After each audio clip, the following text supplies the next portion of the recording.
अस्सलाम वालेकुम, welcome back to another video. तो जी आज मैं आप लोगों के साथ ये बहुत ही लजीज और मज़ेदार से आलू गोश्त की रेसिपी को शेयर करूंगी। आप इस तरीके से आलू गोश्त बनाएंगे तो आपको इसका टेस्ट बहुत ही मज़ेदार लगेगा। तो वीडियो को लंबा करने से पहले चलें आए इसकी रेसिपी को स्टार्ट करते हैं। तो वीडियो को स्टार्ट करने से पहले अगर आपने मेरे चैनल को अभी तक सब्सक्राइब नहीं किया है तो जल्दी से जाएँ और सब्सक्राइब के बटन को प्रेस कर लें और बेल आइकन को प्रेस कर दें। बिस्मिल्लाहिर्रहमानिर्रहीम। अब यहाँ मैंने 2 मीडियम साइज़ के प्याज लिए हैं, इस तरह से उनको कट कर लिया है। अब यहाँ पर मैंने 1 लहसुन लिया है, उसको इस तरह से मैंने साबुत ही छील लिया है। 2 मीडियम साइज़ के मैंने टमाटर लिए हैं, उनको भी इस तरह से क्यूब्स में कट कर लिया है। अब एक प्रेशर कुकर में 1/2 कप ऑयल ऐड कर दें।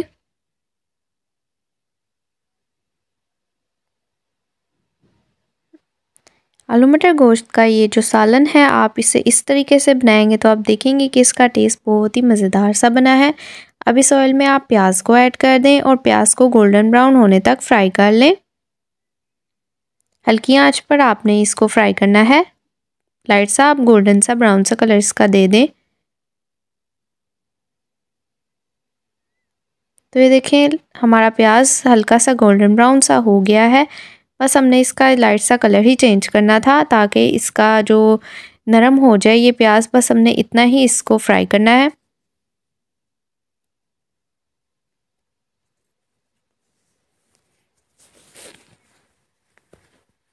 अब इसमें आप लहसुन ऐड कर दें। लहसुन को आप दे सकते हैं, मैंने इसको पेस्ट नहीं बनाया है, बिल्कुल इसी तरह से ऐड किया है। लहसुन को भी आप प्याज के साथ फ्राई कर लें। थोड़ी देर के लिए आप इसको भून लें, दोनों चीज़ों को ऑयल में भून लें।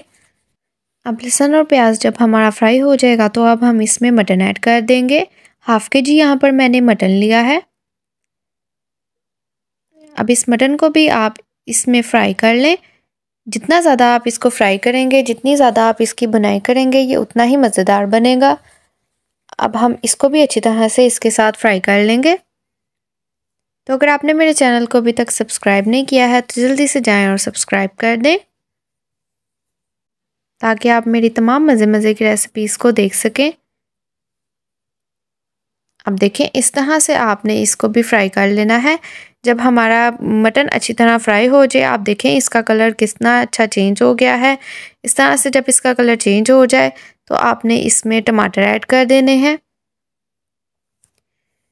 जो टमाटर हमने साइज़ में मीडियम साइज़ में कटिंग की हुई थी, 2 टमाटर हैं ये, इसको भी इसमें ऐड कर दें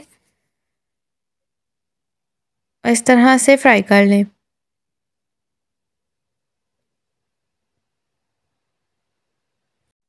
अब हम इसमें स्पाइसेस ऐड करेंगे। 1 टेबलस्पून आप इसमें नमक ऐड कर दें। 1 टेबलस्पून आप इसमें लाल मिर्च का पाउडर ऐड कर दें। 1/2 टीस्पून आप इसमें हल्दी पाउडर ऐड कर दें। हम इसमें ज़्यादा स्पाइसेस को ऐड नहीं करेंगे, बस हम इन 3 चीज़ों को ही ऐड करेंगे और इन्हें अच्छी तरह से मिक्स कर लें। तो ये देखें अच्छी तरह से मिक्स कर लेने के बाद आप देखेंगे कि सब चीज़ों अच्छी तरह से मिक्स हो गई हैं और टमाटर भी हमारे नरम हो गए हैं। अब हम इसमें पानी ऐड कर देंगे। अब आपने इसमें इतना पानी ऐड करना है कि इसकी 20 मिनट्स के लिए हीट चल जाए।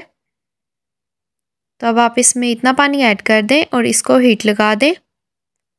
20 मिनट के लिए आपने हीट लगा देनी है ताकि आपका गोश्त अच्छी तरह से गल जाए। अगर आपका गोश्त ज़्यादा टाइम लेता है तो आप इसको आधे घंटे की भी हीट लगा सकते हैं।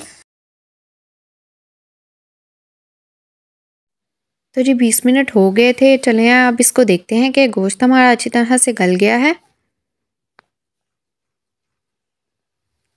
इस तरह से आपने इसको देख लेना है। 20 मिनट की हीट लगा दें। अगर आपका ज़्यादा देर लेता है तो आप ज़्यादा देर लगा दें। इस तरह से आप देखेंगे कि इसका पानी अच्छी तरह से सूख गया है।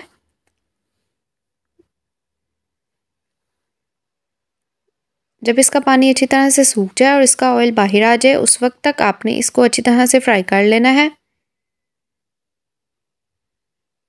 ये देखें इसका पानी बिल्कुल अच्छी तरह से सूख गया था। अब इसमें मैं दही ऐड कर दूंगी। 2 टेबलस्पून मैंने इसमें दही के ऐड कर दिए हैं। आप चाहें तो इससे ज़्यादा दही भी ऐड कर सकते हैं, लेकिन हमने इसमें टमाटर ऐड किए थे 2 मीडियम साइज़ के, तो इसलिए हम 2 टेबलस्पून दही ऐड करेंगे। तो अच्छी तरह से फ्राई कर लेने के बाद अब हम इसमें मटर ऐड कर देंगे। ये मेरे पास आप देख सकते हैं मटर हैं। इनको आप चाहें तो पहले से बॉयल भी कर सकते हैं। बॉयल किए हुए मटर भी आप इसमें ऐड कर सकते हैं, लेकिन यहाँ पर मैंने बॉयल नहीं किए हैं मटर। अब इसमें मैं मटर डालकर पानी ऐड कर दूँगी ताकि मटर मेरे अच्छी तरह से गल जाएँ। अगर आप चाहें तो बॉयल करके भी डाल सकते हैं, अलग से बॉयल करके मटर, और मटर का पानी भी आप डाल सकते हैं जिसमें आपने इसको बॉयल किया है, लेकिन मैं इसी के अंदर मटर को पकाऊंगी। अब थोड़ी देर के लिए ढककर मटरों को गलने के लिए छोड़ दें ताकि मटर हमारे अच्छी तरह से गल जाएं। अब यहाँ पर मैंने 4 मीडियम साइज़ के आलू लिए हैं, उनको भी क्यूब्स में कट कर लिया है। जब मटर हमारे अच्छी तरह से गल जाएं या हाफ़ कुक हो जाएंगे तो हम इसमें इन आलूओं को ऐड कर देंगे। आप देखें कि मटर आपके गल जाने चाहिए। ये देखें, जितना आप इसका शोरबा बनाना चाहते हैं, जितना गाढ़ा आप चाहते हैं आप रख लें। अब इसमें हम आलू ऐड कर देंगे। अगर आप ज़्यादा ग्रेवी वाला पसंद करते हैं तो आप इसका पानी ज़्यादा ना डालें, लेकिन अगर आप शोरबा पसंद करते हैं तो आप इसमें पानी जितना आप चाहें उतना डाल लें, अपने टेस्ट के हिसाब से इसको कर लें। अब हम इसको मीडियम फ्लेम पर पकने के लिए छोड़ देंगे। जितना आप शोरबे को ज़्यादा पकाते हैं उतना ही ये टेस्टी बनता है। तो ये देखें कितना मज़ेदार ये लग रहा है, कितना अच्छा इस पे बाहर ऑयल आ गया है। आलू, मटर और गोश्त तीनों चीज़ें हमारी अच्छी तरह से गल गई हैं। ये देखें, बिल्कुल इस तरीके से ही आप बनाएं इसको। इंशाल्लाह आपकी रेसिपी बहुत अच्छी बनेगी और आपको इसका टेस्ट भी मज़े का लगेगा। अब आपने इसको दम पर लगा देना है, बिल्कुल हल्की आंच पर इसको दम दे दें। इस तरह से इसमें धनिया ऐड कर दें और इसको 20 मिनट के लिए आप इसको हल्की आंच पर पकने दें ताकि ये आपका बहुत मज़ेदार सा शोरबा रेडी हो जाए। आप इसको घर पर बना सकते हैं, किसी मेहमान के आने पर भी इस रेसिपी को ट्राई कर सकते हैं। तो ये देखें कितना मज़ेदार सा हमारा आलू गोश्त का सालन रेडी है। आप इस रेसिपी को ज़रूर ट्राई करें। तो अगर आपको मेरी ये रेसिपी अच्छी लगी है तो वीडियो को लाइक कर दें, मेरे चैनल को जल्दी से जाएं और सब्सक्राइब कर दें। मिलते हैं एक न्यू और डिलीशियस सी रेसिपी के साथ। अपना ख्याल रखें। अल्लाह हाफिज़।